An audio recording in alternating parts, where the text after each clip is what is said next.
Assalamualaikum warahmatullahi wabarakatuh. Perkenalkan, nama saya Febriani Mielasari. Saya mengajar di SDN Serdang 01 Pagi. Saya adalah calon guru penggerak Angkatan 9 DKI Jakarta tahun 2023. Pada kesempatan kali ini saya akan mewawancarai 3 orang kepala sekolah untuk mewawancarai mengenai pengambilan keputusan berbasis nilai-nilai kebajikan sebagai pemimpin. Baik teman-teman, untuk itu mari kita saksikan video wawancara saya pada hari ini. Selamat menyaksikan. Mari kita saksikan video wawancara saya yang pertama bersama Ibu Ida Handini dari SDN Serdang 01 Pagi. Selamat menyaksikan. Assalamualaikum warahmatullahi wabarakatuh. Perkenalkan, nama saya Febriani Mielasari. Saya dari SDN Serdang 01 Pagi, Kemayoran, Jakarta Pusat. Saya adalah calon guru penggerak Angkatan 9 DKI Jakarta tahun 2023. Pada kesempatan kali ini, saya sedang berada di sekolah saya tercinta di SDN Serdang 01 Pagi bersama dengan Ibu Kepala Sekolah saya, yaitu Ibu Ida Handini. Selamat pagi Ibu. Pagi Febi. Bagaimana Ibu kabarnya hari ini? Alhamdulillah sehat. Alhamdulillah sehat ya Bu. Sehat juga. Baik, alhamdulillah. Ya, pada hari ini saya akan mewawancarai Ibu Ida Handini, yaitu terkait materi pengambilan keputusan berbasis nilai kebajikan sebagai pemimpin. Baik Ibu Ida, kita dibawa santai aja ya Bu. Iya, biar nggak tegang ya. Biar nggak tegang ya Bu. Iya, sebelumnya saya mau mengucapkan terima kasih kepada Ibu untuk waktunya, kesempatannya, karena Ibu sudah bersedia meluangkan waktunya. Iya. Saya wawancarai dan juga sudah mensupport saya selama ini dalam menyelesaikan tugas-tugas guru penggerak saya. Baik Ibu, pertanyaan pertama ya Bu, kita masuk ke pertanyaan, yaitu saya ingin belajar nih sama Ibu nih. Saya ingin tahu selama ini bagaimana Ibu dapat mengidentifikasikan kasus-kasus yang merupakan dilema etika atau bujukan moral di sekolah yang Ibu pimpin. Oke ya.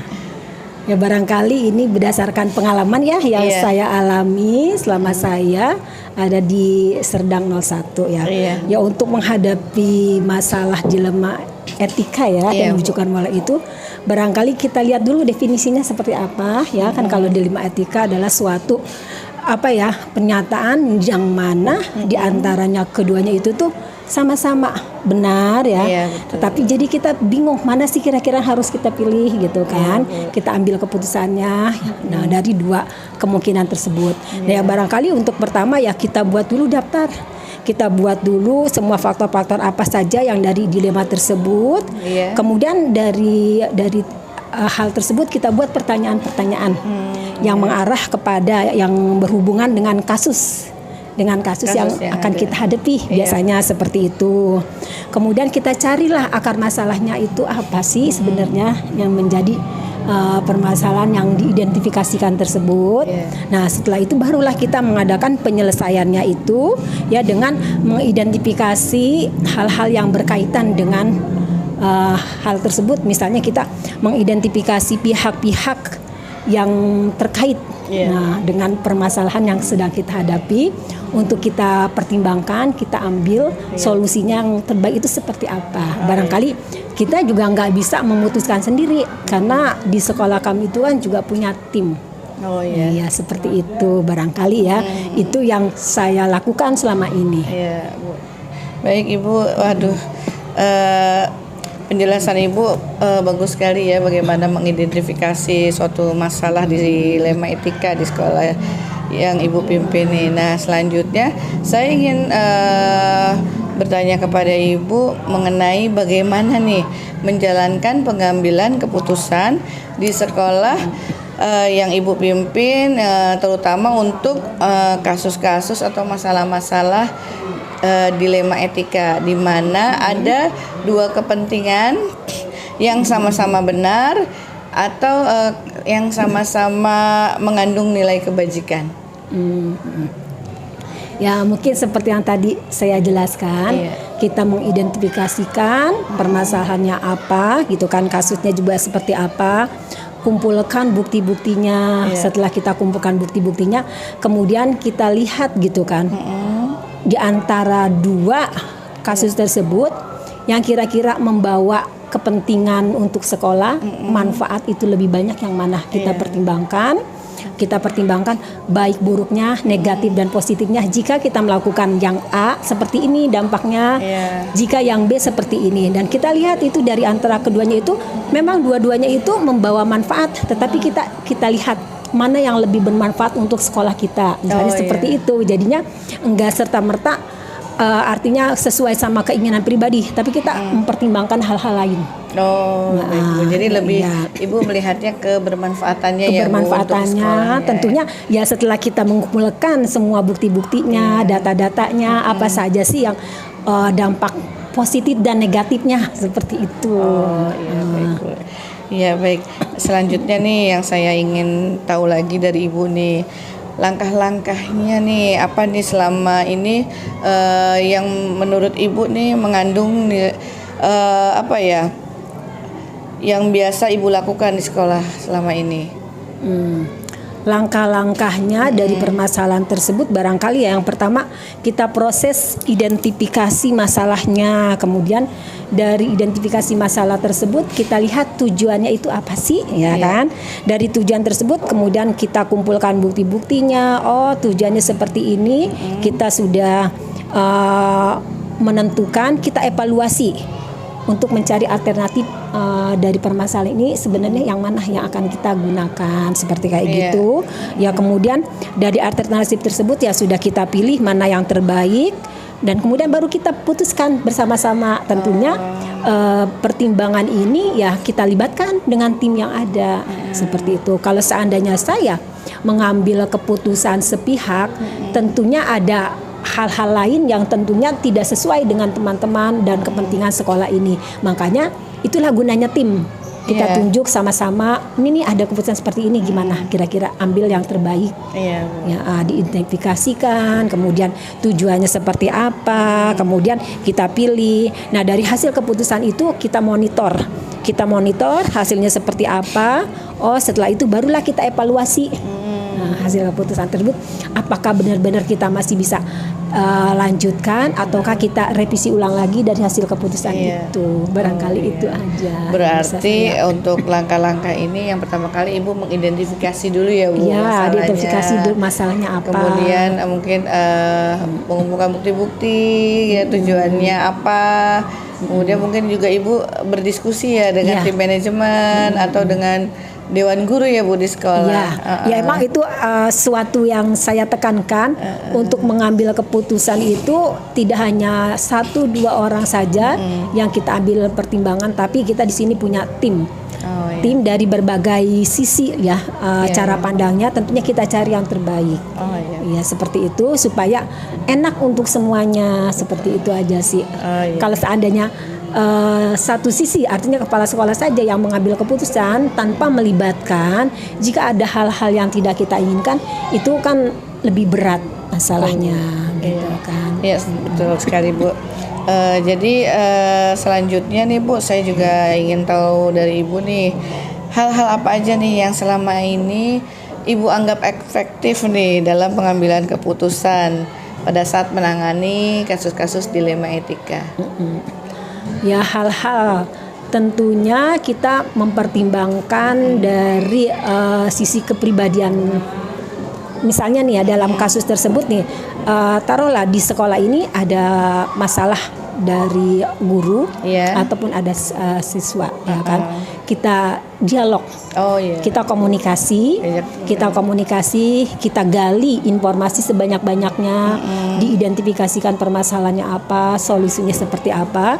Nah, kita lihat gitu kan dari segi kepribadiannya dia itu seperti apa maunya. Kita lihat sampai nanti kita mencari akar permasalahannya dan sudah ketemu, kita rembukan dengan tim. Oh, permasalahannya seperti ini, langkah sebaiknya seperti apa ya.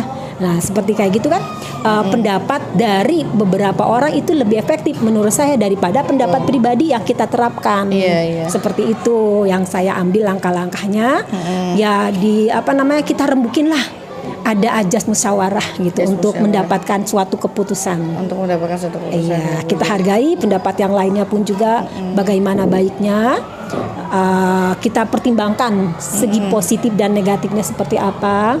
Setelah kita rembukan untuk kepentingan pribadi ataupun sekolah, artinya pribadi yang personal tersebut dengan yang sekolah itu dampaknya seperti apa untuk kedepannya. Nah, itu juga harus kita pertimbangkan supaya tidak merugikan semuanya. Betul, tidak merugikan salah satu pihak ya Bu ya.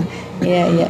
Jadi kalau menurut Ibu apa nih selama ini tantangan dalam pengambilan keputusan saat menangani kasus-kasus dilema etika?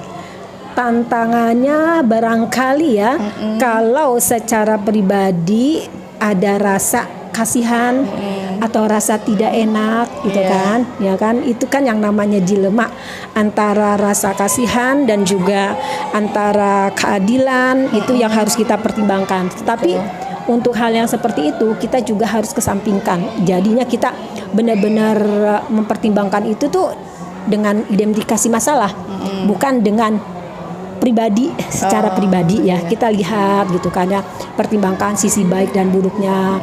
Selain itu juga ada pertimbangan dari teman, rekan sejawat ataupun juga dengan tim manajemen sekolah. Nah, seperti kayak begitu. Jadi kita seperti ini gitu kan, keputusan itu ya kita sama-sama tanggung bersama. Nah, kalau seandainya kita memang untuk sendiri, kita ambil langkah sendiri. Jika ada sesuatu yang bermasalah, tentunya nanti dilimpahkan hanya satu orang saja gitu. Kalau itu menurut saya yang saya terapkan selama ini gitu loh. Oh, ada kasus ini gimana nih, setelah kita mengumpulkan semua gitu kan data.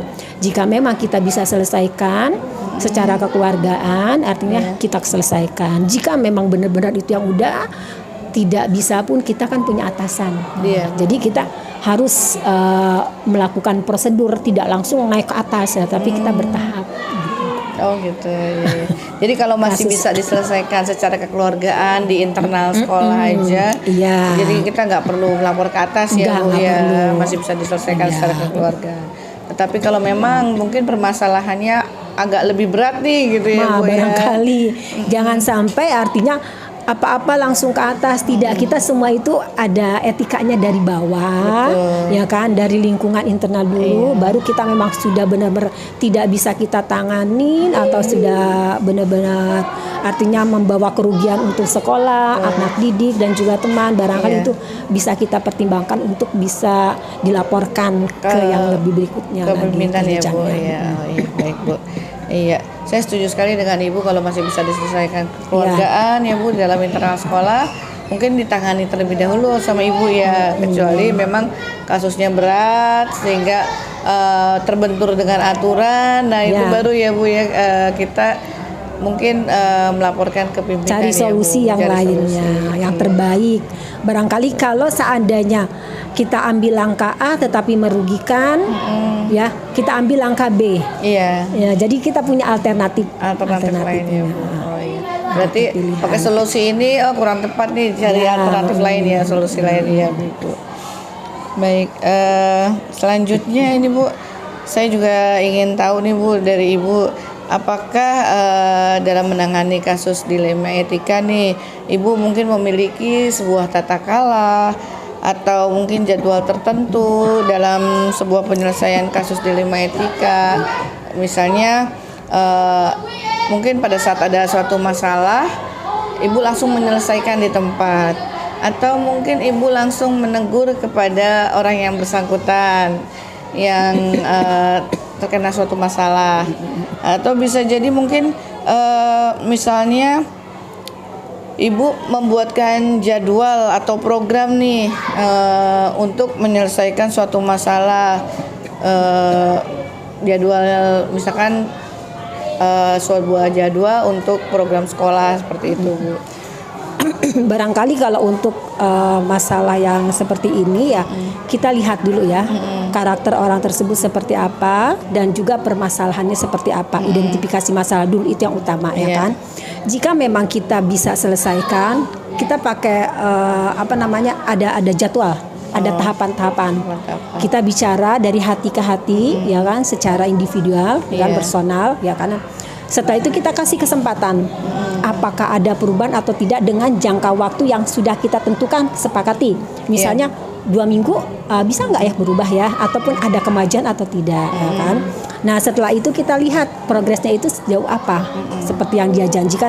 Oh saya pengen berubah Bu, saya pengen ada terobosan baru untuk hal seperti ini, ya silakan ya kan. Nah setelah dari perjanjian tersebut kita panggil lagi gitu kan ya, kita bimbing, kita bina lagi bagaimana janji yang kemarin, apakah bisa diselesaikan atau tidak ya kan. Kalau seandainya masih aja belum bisa juga, tentunya itu kita artinya ada ini ya dengan teman juga ya, pertimbangan gitu kan ya, bukan hanya saya pribadi tetapi kita punya tim, ini bagaimana sih baiknya untuk apakah ada perubahan yang lebih baik atau tidak dari permasalahan yang dihadapi. Jadinya kita kasih kesempatan dia dulu untuk mengembangkan diri, artinya untuk memperbaiki dulu gitu kan. Jika memang dalam jangka waktu beberapa jadwal sudah ditentukan itu memang tidak ada, mungkin itu nanti bisa lebih bertahap lagi. Cara penyelesaiannya kita cari solusinya yang terbaik itu apa. Oh seperti itu. Oh ya, jadi kembali lagi tergantung dari kasusnya ya Bu, masalahnya, permasalahannya apa. Kasih kesempatan untuk bisa berubah, bisa untuk mengembangkan diri. Kita bina dulu deh dalam jangka waktu beberapa bulan ini, tergantung kesepakatan. Barangkali itu. Jadi Ibu berikan kesempatan dulu ya Bu. Kalau memang bisa langsung segera ditangani, harus segera diatasi, nanti langsung segera diatasi ya Bu. Ya, kita dialog. Kira-kira ini ada kasus gini-gini, kamu mau bagaimana? Jadi kami menggiring opini gitu.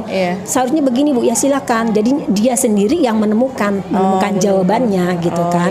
Seperti apa sih ya baiknya, ya silakan gitu kan. Kalau menurut Anda yang terbaik seperti itu, lakukan. Jadinya kami pihak sekolah ya, terutama saya itu hanya menggali permasalahannya aja, apa yang ada, tanya jawab gitu kan. Nah jadinya dia sendiri yang menemukannya apa sih gitu loh. Apa aja namanya coaching. Coaching ya benar. Iya Bu. Jadi konsultasi ibu aja dulu ya Bu ya. Kita lihat dulu sampai sejauh mana dia bisa menyelesaikan masalahnya. Dia menyadari kesalahannya enggak gitu ya Bu. Ya barangkali itu ya yang saya iniin.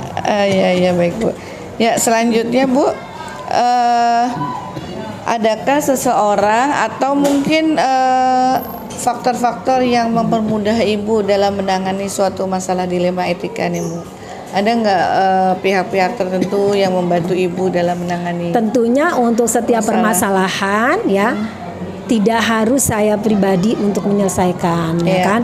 Jika memang itu bisa kami ditanganin ya secara langsung oleh saya, ya kan ya, secara selaku pimpinan tentunya kita akan lakukan. Tetapi jika memang tidak, kita punya tim, kita jadi bisa tukar pikiran.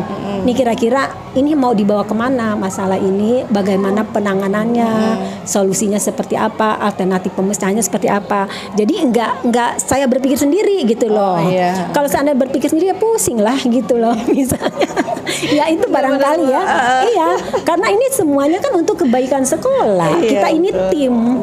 Kalau tim ya artinya ya kerjasama dengan tim juga gitu. Walaupun seandainya pengambil keputusan itu ada di pimpinan. Cuma untuk bahan pertimbangannya ya dalam mengambil keputusan, Ibu mengajak diskusi tim manajemen ya Bu ya. Oke. Selain tim manajemen ada lagi nggak Bu? Selain tim manajemen, kalau tim manajemen itu kan berarti dari intern sekolah ya. Kalau seandainya memang dari intern sekolah yang pernah saya hadapi, misalnya ada kasus yang agak berat nih, tentunya kan saya juga punya atasan. Nah, dari atasan tersebut. Ya apakah itu pengawas, saya diskusikan, saya minta pendapat, minta petunjuknya. Nah dari pengawas barangkali nanti kan ada solusinya, apakah harus dibina di tingkat pengawas gitu kan, dengan didampingin kepala sekolah ataupun tidak, itu akan dilakukan. Seandainya pun juga permasalahan tersebut juga masih belum bisa tuntas, ya kita bisa ada lagi yang lebih atas sampai benar-benar kita menemukan solusinya yang terbaik gitu. Seperti itu ya Bu. Ya baik Bu. Jadi tadi seperti yang telah Ibu sampaikan ya, bahwa orang-orang yang telah membantu Ibu dalam menyelesaikan masalah ini bisa dari tim manajemen, kemudian bisa rekan-rekan guru di sekolah, kemudian juga pimpinan ya Bu ya, secara hierarki ya Bu, dari pengawas, kasatlantas, sudin, seperti itu sampai dinas ya. Baik Bu. Oke, waduh Bu, nggak terasa nih ternyata kita ngobrol udah panjang lebar ya Bu, udah banyak. Jadi banyak ilmu yang saya dapat dari Ibu selama proses wawancara ini. Nggak terasa udah di penghujung pertanyaan nih Bu. Iya, alhamdulillah. Ya, sama-sama kita belajar ya, artinya bukan berarti saya yang lebih paham atau gimana, kita cari. Betul Bu. Jadi sama-sama berbagi, sama-sama belajar ya Bu. Nah di sini pertanyaan yang terakhir nih Bu, dari semua hal yang telah Ibu sampaikan, pembelajaran apa yang dapat Ibu petik nih dari pengalaman Ibu menyelesaikan masalah dilema etika dalam mengambil keputusannya Bu? Yang bisa saya petik ya, artinya sudah saya terapkan, artinya dalam menangani suatu masalah, tentunya kasus itu kita lihat dari berbagai macam sisi ya, ya mulai dari ya identifikasi masalahnya, kita kumpulkan data-datanya, kita tanya jawab tentang pertanyaan-pertanyaan yang berhubungan dengan masalah tersebut, cari akar masalahnya. Dan tentunya itu semuanya itu sama-sama kita lakukan, tidak serta-merta dari kacamata saya pribadi, tapi kita lihat dulu permasalahan itu seperti apa. Jadinya intinya segala sesuatu itu tidak bisa secara to the point menyalahkan, tetapi kita lihat dari berbagai macam sisi secara holistik gitu kan ya. Apa sih permasalahannya, kenapa bisa sampai seperti itu? Tentunya kita harus lihat dari bawahnya akar masalah seperti apa gitu. Ya tentunya yang utama itu musyawarah, ambil kesepakatan untuk solusi yang terbaik gitu. Nggak mungkin saya bisa menyelesaikan sendiri, tentunya ya harus berbagi, minta pendapat, sharing sama yang lainnya. Itu aja sih. Seperti itu ya Bu. Iya baik.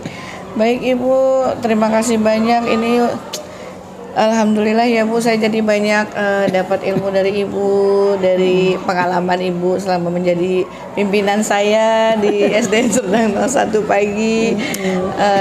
Terima kasih Ibu udah mau berbagi kepada saya. Mudah-mudahan apa yang saya belajar dari Ibu ini dapat bermanfaat untuk saya. Amin.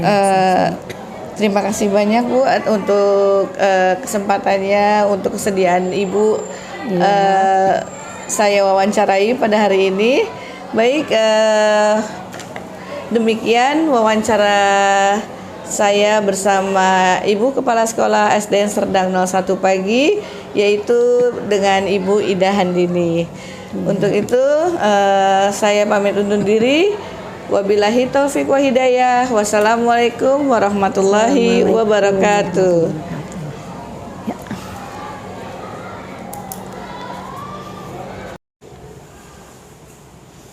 Assalamualaikum warahmatullahi wabarakatuh. Perkenalkan, nama saya Febriani Mialasari.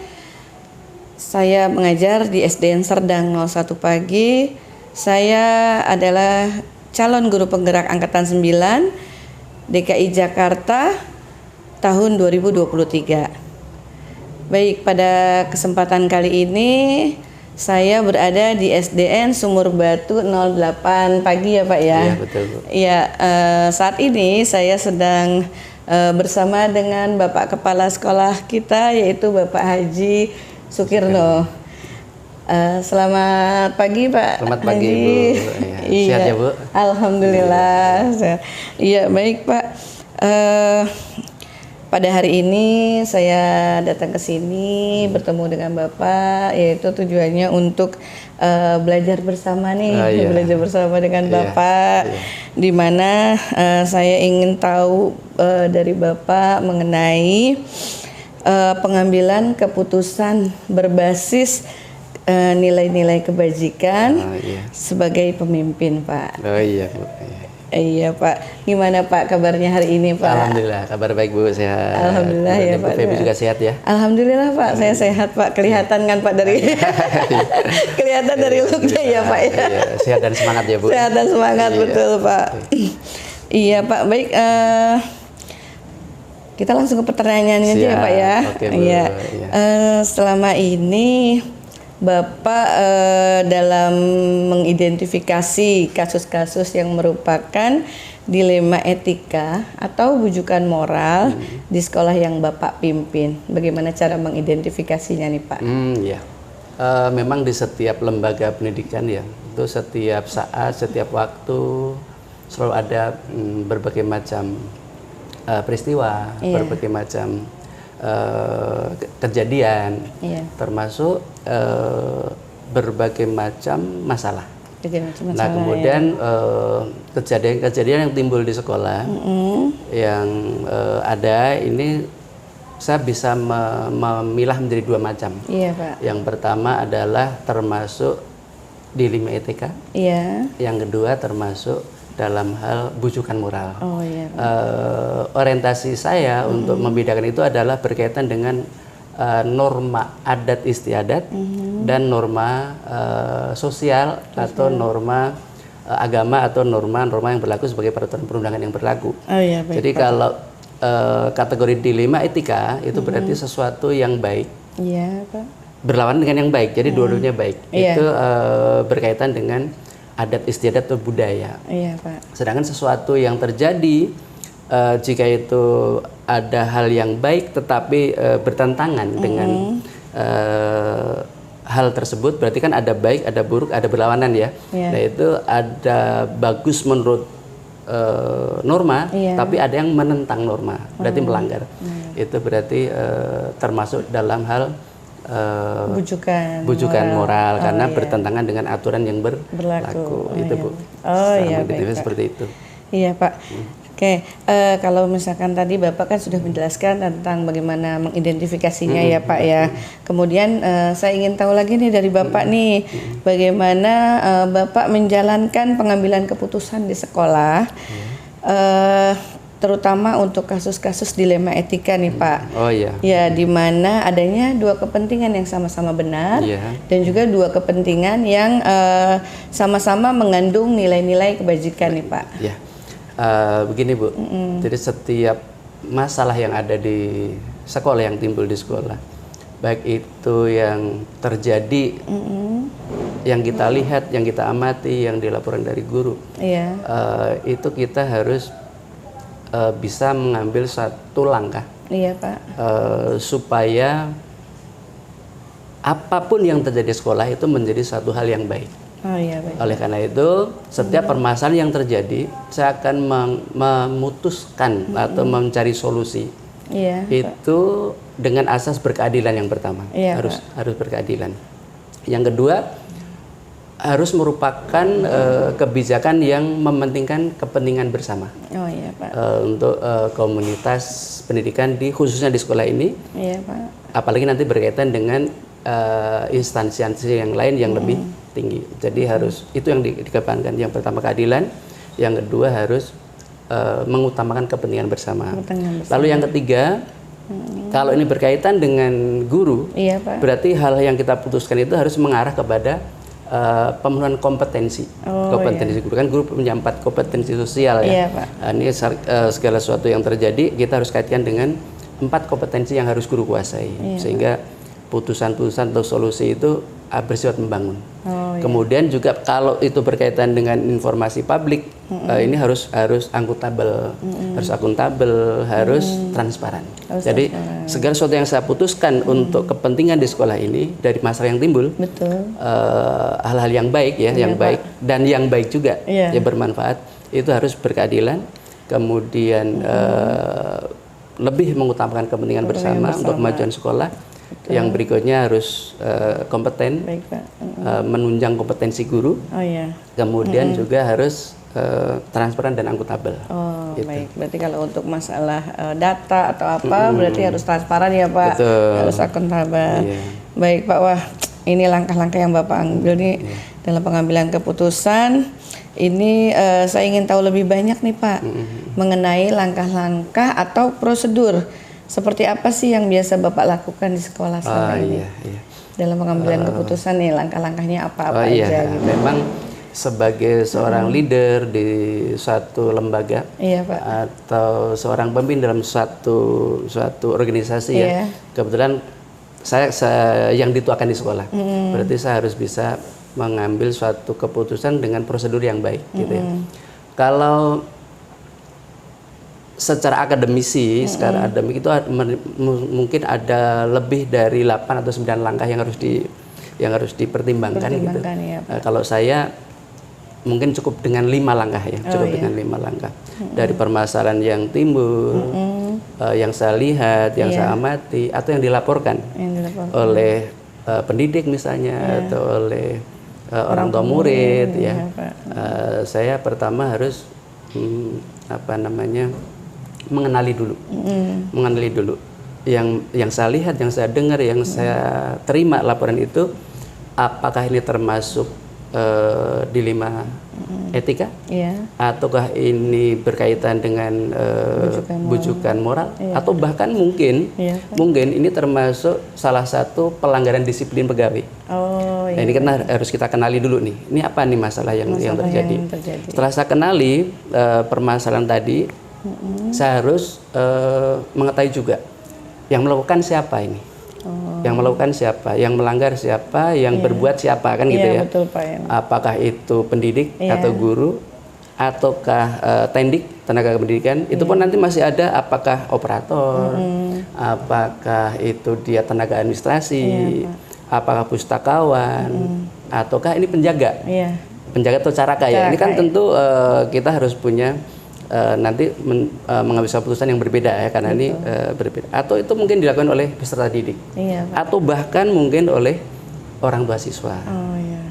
Nah, ini setelah kita kenali permasalahannya, kemudian kita tahu siapa yang bermasalah atau yang mempunyai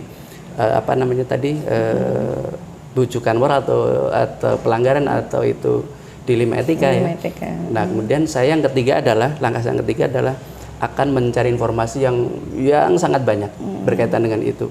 Entah saya gali dari rekan-rekan guru, entah dari siswa, entah dari orang tua murid, entah dari lingkungan sekitar ya, untuk mencari informasi yang lebih banyak tentang hal tersebut. Kemudian saya juga akan menentukan mencari fakta yang paling akurat. Ini faktanya apa ya, data-data yang bisa mendukung itu. Setelah itu nanti saya baru menentukan saya akan melakukan pendekatan keputusan apa nih. Apakah saya akan rule oriented atau berorientasi kepada peraturan, norma norma agama, entah norma budaya, entah norma hukum ya, maupun aturan-aturan kedinasan yang kita dapat dari kedinasan yang kita breakdown sampai ke sekolah, atau itu tata tertib sekolah kan bisa saja gitu. Nah, setelah itu saya menentukan apakah nanti saya perlu pendekatan secara norma tadi, ataukah secara persuasi aja, artinya supaya ini ada hasil akhir yang lebih pendekatan individu. Jadi itu yang saya putuskan nanti. Udah tahu permasalahannya, sudah tahu pelakunya, kemudian saya sudah punya informasi fakta yang valid, ya, maka saya menentukan apa nih nanti yang akan saya ambil pendekatan penyelesaian. Terlambat ini saya baru nanti memutuskan, ya, keputusan saya yang itu nanti akan mengikat kepada seluruh warga sekolah. Dan ini mudah-mudahan menjadi hal yang baik. Setelah kita evaluasi, tidak hanya berlaku kepada si pelaku tadi, tapi nanti berlaku untuk berikutnya. Itu secara kontinu. Gitu. Iya, baik Pak. Tadi kan Bapak sudah menjelaskan mengenai langkah-langkah dalam proses pengambilan keputusan ya, terutama dalam mengatasi kasus-kasus dilema etika nih Pak. Nah selanjutnya nih saya ingin tahu lagi dari Bapak nih, hal-hal apa aja sih yang selama ini menurut Bapak ya yang paling efektif dalam pengambilan keputusan pada kasus-kasus dilema etika? Yang paling efektif tentu kita pendekatan norma ya, itu paling efektif ya. Tetapi kalau ini berkaitan dilema etika, tentu kita lebih banyak kepada pendekatan hasil akhir yang nanti bisa meningkatkan komunikasi, meningkatkan pemahaman, meningkatkan partisipasi, sehingga saya lebih kepada pendekatan persuasi untuk apa namanya menyelesaikan masalah-masalah yang berkaitan dengan dilema etika. Karena ini hal yang baik gitu. Betul, ya, hal yang baik. Sehingga kalau karena kadang ada pertentangan batin ya Pak kalau dilema etika itu gitu. Ya, salah satu contoh yang paling mudah kan kalau yang dialami guru ya. Guru itu kan ingin anaknya itu punya hasil maksimal. Jika kadang-kadang memberikan jam pelajaran tambahan. Tetapi kadang-kadang di sini guru itu kurang tepat dalam keinginan mendongkrak nilai itu.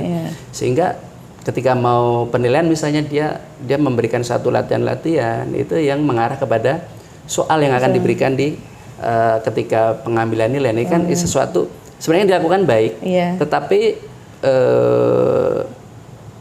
sebaiknya tidak usah dilakukan gitu. Melaksanakan jam pelajaran tambahan bagus, memberikan materi-materi supaya anak penguasanya lebih baik juga bagus gitu. Tapi sebaiknya jangan yang hanya untuk yang akan diujikan gitu. Betul. Ini kan dilema itu. Nanti mungkin ada teman gurunya yang dengar, ini bagi si guru tadi kan dilema kan. Betul, bagi si guru teman sahabat tadi mau menyampaikan, mungkin menegur atau ini takut ya, apalagi melaporkan ya. Betul, kan itu teman ya. Padahal yang dilakukan itu sebenarnya semuanya baik. Dia bagus sih. Memberi jam tambahan, memberikan materi yang mungkin nanti supaya peserta tadinya mendapat nilai yang bagus. Betul, ini kan contoh dilema yang sering dialami oleh guru di sekolah. Yang kedua contoh yang lebih terkini itu adalah guru itu ketika jam KBM harus mengajar, tapi di sisi lain ada tugas kedinasan, harus mengikuti diklat. Ini kan dilema Bu. Dilema etika. Semuanya bagus, mengajar melaksanakan tupoksi, diklat menambah wawasan pengetahuan untuk meningkatkan kompetensi anak. Dua-duanya bagus, tapi ini merupakan dilema yang harus kita sikapi dengan sangat bijak. Karena kalau diklat itu kan seperti yang diselenggarakan oleh dinas, oleh P4 misalnya, itu kan paling nggak 1 minggu, 5 hari dia ninggalin anaknya. Nah ini kan satu permasalahan yang dua-duanya bagus, dua-duanya baik, tetapi kita harus betul-betul mengambil kebijakan yang tepat. Jangan sampai anak dirugikan, kemudian guru juga tidak tambah wawasannya. Kan itu kan bagus, diklat itu kan bagus. Itu buat contoh real yang masa kini ini yang harus kita sikapi dengan bijak. Gitu. Betul Pak. Nah sekarang yang saya ingin tahu dari Bapak nih, hal-hal yang merupakan tantangan nih Pak, tantangan dalam pengambilan keputusan saat Bapak nih menghadapi kasus dilema etika di sekolah nih Pak. Ya tantangannya tentu apa yang saya putuskan itu belum tentu menurut menurut akademik itu tepat gitu ya. Itu kan perlu pengkajian, perlu masukan juga dari yang lain. Jadi buat saya itu hal yang berat ya, akan mengusulkan sesuatu yang akan dilaksanakan oleh komunitas sekolah, khawatirnya itu belum tepat. Itu berat saya itu yang sangat. Jadi masih ada keraguan ya Pak dalam mengambil keputusan ya. Apa yang sudah saya putuskan itu apakah memang baik untuk sekolah ini, untuk komunitas pendidikan yang keluarga besar ya. Karena itu menyangkut pendidik, tenaga pendidikan, menyangkut siswa, menyangkut orang tua, menyangkut stakeholder, menyangkut masyarakat itu. Apakah sesuai dengan aturan juga ya Pak? Karena walaupun saya sudah melakukan berbagai macam analisa, kemudian juga mencari referensi, yang saya putuskan belum tentu itu merupakan hal yang terbaik. Gitu. Itu tantangan buat saya. Tantangan buat Bapak ya, baik Pak. Tadi kan saya udah tahu nih tantangannya dari Bapak dalam menghadapi kasus dilema etika nih. Nah, kemudian yang ingin saya tanyakan lagi yaitu apakah Bapak dalam menangani kasus dilema etika nih ada tata kalanya atau mungkin ada jadwal tertentu dalam sebuah penyelesaian kasus dilema etika, misalnya apakah Bapak langsung menyelesaikan permasalahan tersebut di tempat secara spontanitas atau langsung menegur guru yang misalkan bermasalah gitu, atau mungkin juga misalkan Bapak mungkin menyediakan waktu, membuat jadwal untuk menyelesaikan suatu masalah. Seperti itu, Pak. Kalau itu saya kira agak tentatif ya, karena saya melihat permasalahan itu ada yang harus segera kita selesaikan, ada yang kita perlu hati-hati. Seperti tadi saya sampaikan, saya harus punya langkah-langkah 1 sampai 5 tadi. Itu kan berarti kan saya harus punya waktu yang saya minit, kapan saya mencari informasi, kapan saya memanggil orang-orang yang punya informasi itu, kemudian saya harus memutuskan, berarti saya untuk memutuskan segala sesuatu kan saya perlu koordinasi. Dengan stakeholder di sekolah ya, ada wakasek, ada orang yang senior di sekolah ya, guru senior tentu. Ini kalau masalah yang berkaitan dengan sekolah. Contoh tadi misalnya saya contohkan ada guru yang harus ikut diklat, kemudian ini ada siswa yang harus diajari dengan waktu yang sudah teralokasikan gitu. Tentu saya harus memanggil beberapa pihak. Tidak bisa saya sendiri mengambil keputusan, takutnya nanti kurang tepat kan gitu. Nah itu kan saya perlu waktu. Tetapi kalau masalah-masalah yang istilahnya harus segera gitu, ya saya nggak perlu banyak waktu untuk mengagendakan gitu. Karena ada beberapa hal yang perlu tindakan cepat, tidak boleh berlarut-larut yang seperti itu. Jadi tetapi kalau misalnya itu merupakan suatu hal yang kita bisa atur ya, itu kan hal yang baik, nggak apa namanya, ini baik, tapi kan kita perlu yang terbaik. Betul. Karena perlu yang terbaik, maka saya perlu tadi ada tahapan-tahapan sehingga nanti akan menghasilkan satu keputusan yang lebih baik. Gitu. Pak. Jadi menurut Bapak tergantung masalahnya ya, tergantung. Kembali lagi dari masalah yang dihadapi ya, Pak ya. Oke, kemudian selanjutnya, adakah seseorang atau mungkin faktor-faktor yang selama ini nih mempermudah Bapak dalam membantu Bapak saat mengambil keputusan ketika menghadapi masalah dilema etika? Iya, itu pasti ada guru yang saya anggap bisa memberikan suatu masukan baik, yang saya anggap beliau-beliau ini orang yang cukup mengenal rekan-rekannya, kemudian mengenal orang tua. Dibanding dengan saya kan tidak begitu punya waktu banyak untuk lebih mengenal orang tua dari kelas 1 sampai kelas 6. Kemudian guru secara personal ya, paling kita tahu kan sehari-hari secara umum ya. Tapi ada guru yang lebih kenal secara lebih dekat. Ya, tentu ini ketika suatu dilema etika atau satu bujukan moral terjadi, saya perlu setelah tahu siapa yang pelakunya gitu ya, siapa yang punya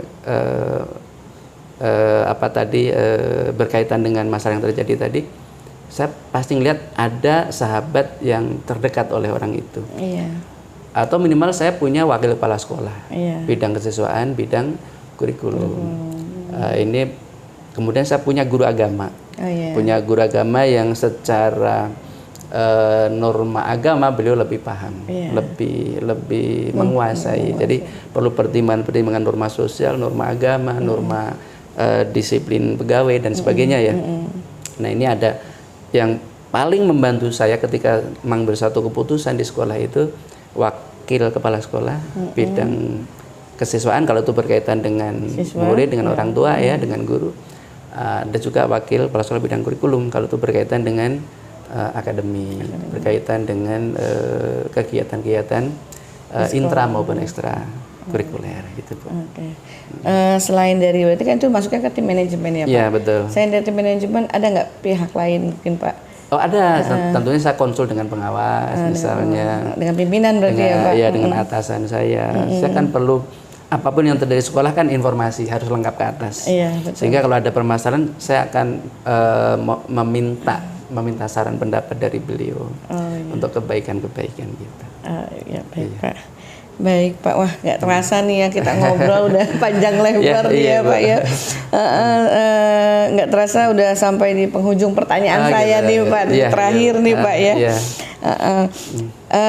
Dari semua hal yang tadi telah Bapak sampaikan nih, saya ingin tahu lagi nih, pembelajaran apa sih yang dapat Bapak petik dari pengalaman Bapak selama mengambil keputusan dilema etika nih? Oh iya, tentu ini hal yang sangat besar manfaat untuk diri saya ya. Iya Pak. Karena dengan saya berkecimpung di sekolah dari hari ke hari, dari bulan ke bulan, tahun ke tahun, itu selalu ada permasalahan-permasalahan yang berkaitan dengan dilema etika maupun bujukan moral. Iya, Ya. Pak. Tentu ini membuat saya harus lebih bijak. Harus lebih bijak, kemudian lebih banyak bertoleransi, lebih banyak berlapang dada, lebih banyak mengedepankan bagaimana apa yang saya putuskan itu lebih bermaslahat untuk seluruh komunitas pendidikan. Ini hal yang sangat baik, pengalaman yang sangat berharga buat saya, karena saya harus banyak belajar. Kemudian apa yang saya putuskan, apakah itu memang sudah baik atau belum, saya kan terus akan mengevaluasi. Gitu. Ini tantangan, tapi itu sekaligus pengalaman yang berharga buat saya. Pengalaman yang berharga buat Bapak ya Pak. Iya. Waduh Pak, alhamdulillahirobbilalamin nih Pak ya, saya banyak dapat ilmu dari Bapak, sama-sama, belajar dari Bapak ya, berbagi pengalaman Bapak selama menjadi pimpinan di SDN Sumur Batu 08. Nah, demikian mungkin wawancara saya pada hari ini. Saya senang sekali nih Pak bisa belajar bersama Pak Haji Kirno. Kemudian saya dapat banyak wawasan, kemudian banyak manfaat dari pengalaman yang Bapak sharing ke saya, sehingga semoga ini bermanfaat untuk saya ke depannya. Saya mengucapkan terima kasih banyak kepada Bapak atas kesempatan yang telah diberikan, atas dukungannya kepada saya untuk menyelesaikan tugas guru penggerak saya. Sekian dari saya Pak, terima kasih. Demikian wawancara saya Febriani Mialasari bersama Bapak Haji Sukirno. Kurang lebihnya kami mohon maaf. Wabillahi taufiq wa hidayah. Wassalamualaikum warahmatullahi wabarakatuh. Waalaikumsalam warahmatullahi wabarakatuh. Assalamualaikum warahmatullahi wabarakatuh. Perkenalkan, nama saya Febriani Mialasari. Saya dari SDN Serdang 01 Pagi, Kemayoran, Jakarta Pusat. Saya adalah CGP Angkatan 9 DKI Jakarta. Pada kesempatan kali ini saya akan mewawancarai Ibu Kepala Sekolah dari SDN Sumur Batu 03 Pagi bersama Ibu Hajah Suparmi. Baik, Ibu Hajah Suparmi. Assalamualaikum warahmatullahi wabarakatuh, Ibu. Waalaikumsalam warahmatullahi wabarakatuh. Iya, bagaimana Ibu kabarnya hari ini? Alhamdulillah sehat. Alhamdulillah sehat ya Bu ya. Pada kesempatan kali ini saya ingin belajar nih bersama Ibu nih mengenai dilema etika dan juga bujukan moral yang di SDN Sumur Batu 03 Pagi. Baik Ibu, sebelumnya saya mengucapkan terima kasih atas kesempatannya Ibu bisa belajar bersama Ibu pada hari ini. Sama-sama Ibu Febri. Iya. Ibu bisa membantu. Iya baik, terima kasih Ibu untuk supportnya. Pertama-tama Bu yang ingin saya ketahui, selama ini bagaimana Ibu dapat mengidentifikasi kasus-kasus yang merupakan dilema etika atau bujukan moral, Bu? Baik, kita kenali dulu apa yang disebut dengan dilema etika. Dilema etika adalah situasi ketika seseorang harus mengambil sebuah keputusan. Oh iya. Baik Bu. Selanjutnya Bu, bagaimana Ibu menjalankan pengambilan keputusan di sekolah Ibu nih? Terutama untuk kasus-kasus di mana adanya dua kepentingan yang sama-sama benar atau kemungkinan yang sama-sama mengandung nilai kebajikan. Baik. Pastinya sebelum mengambil keputusan kita mengambil beberapa langkah, terutama ya, mengidentifikasi terlebih dahulu Baik, mengidentifikasi masalah. keputusan apa yang harus diambil. Kemudian pastinya mencari dasar dari keputusan tersebut. Pastinya tidak semata-mata kita mengambil keputusan, pastinya ada dasarnya, paling tidak peraturan yang mengacu bahwa kita ini harus mengambil sebuah keputusan. Oh, baik. Kemudian juga menentukan siapa yang akan berlaku di dalamnya. Pastinya tidak sendiri, kita punya tim. Oh ya betul Bu, ada tim manajemen ya Bu. Kemudian mengumpulkan fakta-fakta apa yang kita harus ambil dalam keputusan tersebut. Kemudian menguji apa ya, kebenaran langkah ini benar atau tidak. Kita sudah persiapkan. Kemudian apa ya, tentunya kita melakukan rapat biasanya kita dengan tim. Nah, dalam rapat tersebut ya kita kemukakan dasar-dasarnya dalam mengambil keputusan itu A, B, C, D. Kemudian juga kita membuka sharing atau pendapat. Betul. Kemudian barulah kita mengambil sebuah keputusan itu berdasarkan daripada Musyawarah ya Bu. musyawarah ya. tentunya berpihak pada nilai-nilai Kebajikan, kebenaran. yang mengacu pada peraturan tersebut. Oh iya baik. Waduh, langkah-langkah yang Ibu laksanakan ini udah tepat sekali ya Bu ya. Jadi dicari dulu ya sumber masalahnya ya Bu ya. Kemudian dasar-dasar peraturannya berdasarkan Kemendikbud ataupun berdasarkan kedinasan ya Bu ya. Selanjutnya dimusyawarahkan ya Bu bersama tim dan rekan guru semuanya. Baik Ibu, kemudian dari langkah-langkah tadi yang telah Ibu kemukakan, saya ingin tahu nih Bu, langkah-langkah atau prosedur apa aja nih yang biasa Ibu lakukan selama ini? Baik, tadi sudah disebutkan di awal, Ya, paling tidak ya mengidentifikasi masalah. mengidentifikasi masalah. Masalah itu segera diselesaikan. Atau pastinya kita mencari data Mencari datanya. Oh ya, dari berbagai sumber. dari berbagai sumber ya Bu. Kalau memang sudah kita dapat data-data, kita tindak lanjut, Ya, kemudian kita selesaikan permasalahannya seperti apa, iya Bu. kemudian pengambilan kesepakatan. Mengambil kesepakatannya ya Bu. Oh iya baik. Baik, dari langkah-langkah yang Ibu sampaikan tadi itu ada hal-hal apa aja nih Bu yang selama ini mungkin merupakan menurut Ibu tuh efektif dalam pengambilan keputusan. Jadi dari kasus-kasus dilema etika yang ada di sekolah Ibu nih, bagaimana cara Ibu, hal-hal apa saja yang efektif yang mungkin bisa Ibu ambil dalam mengatasi masalah? Baik.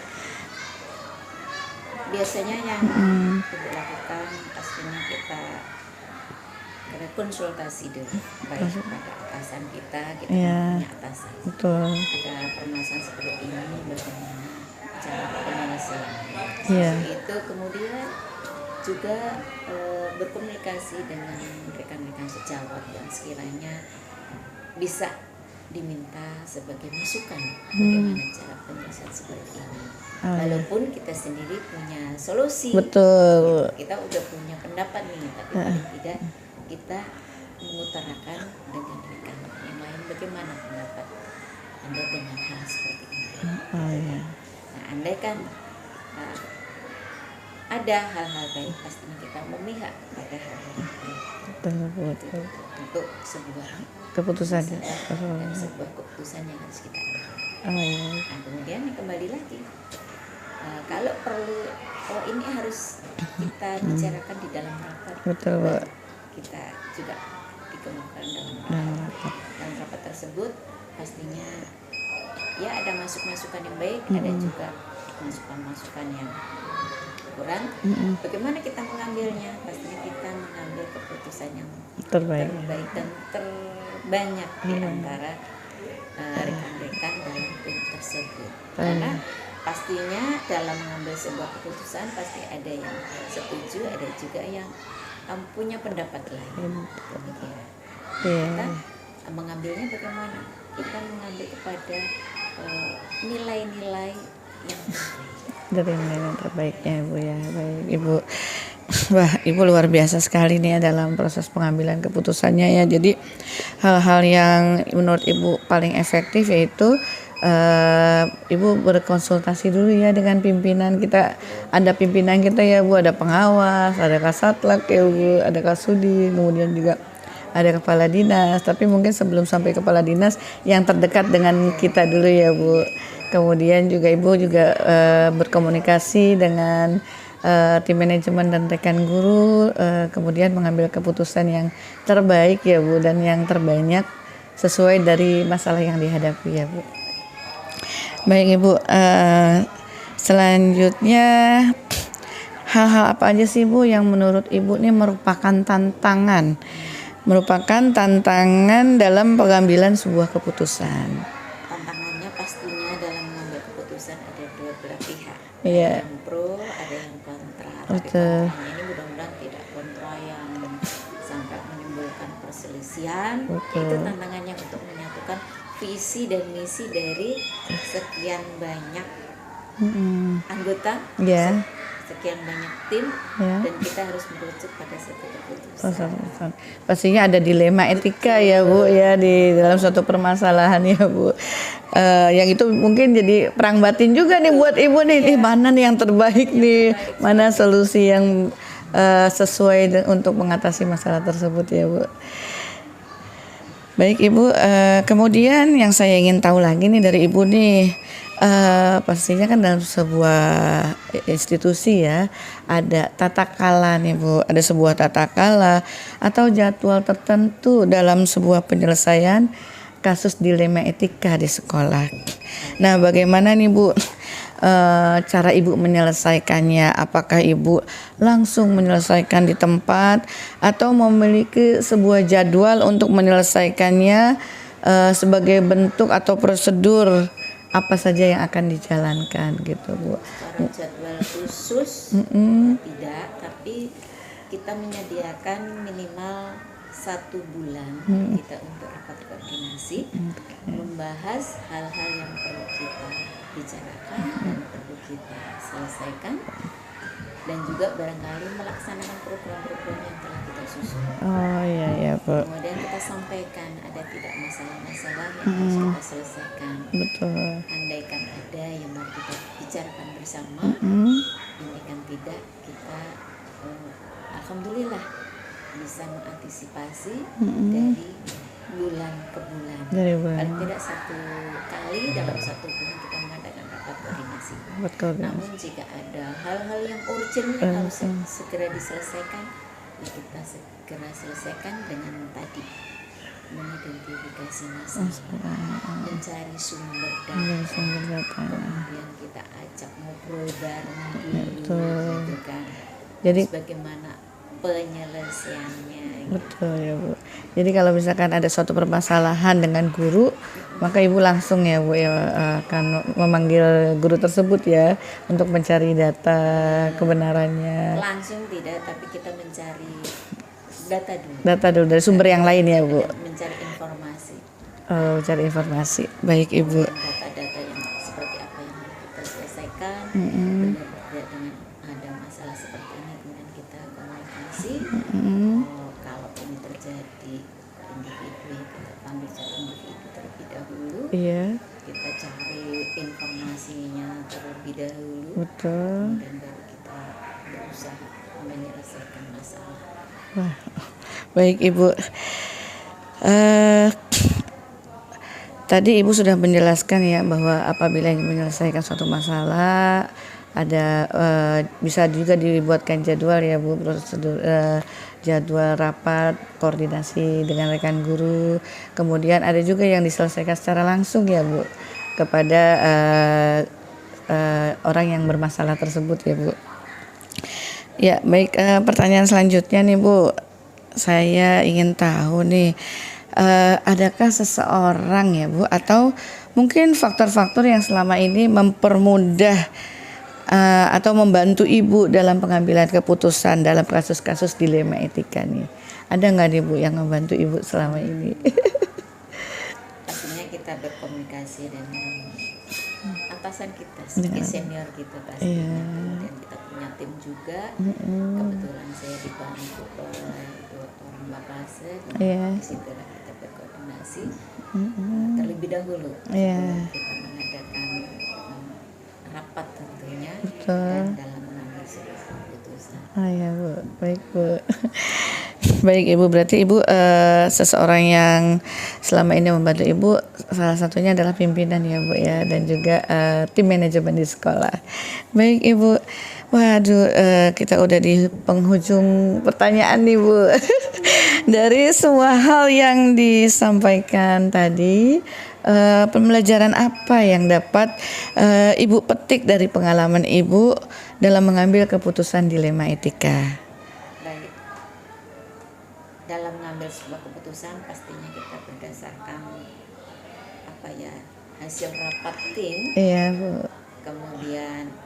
Kemudian nanti dalam pengambilan keputusan ini kita lihat apakah hasil keputusan ini kedepannya berjalan dengan baik atau tidak, dan jika berjalan dengan baik adalah menjadi sebuah pengalaman bahwa dalam pengambilan keputusan ke depan berarti baik untuk dilaksanakan seperti yang tadi.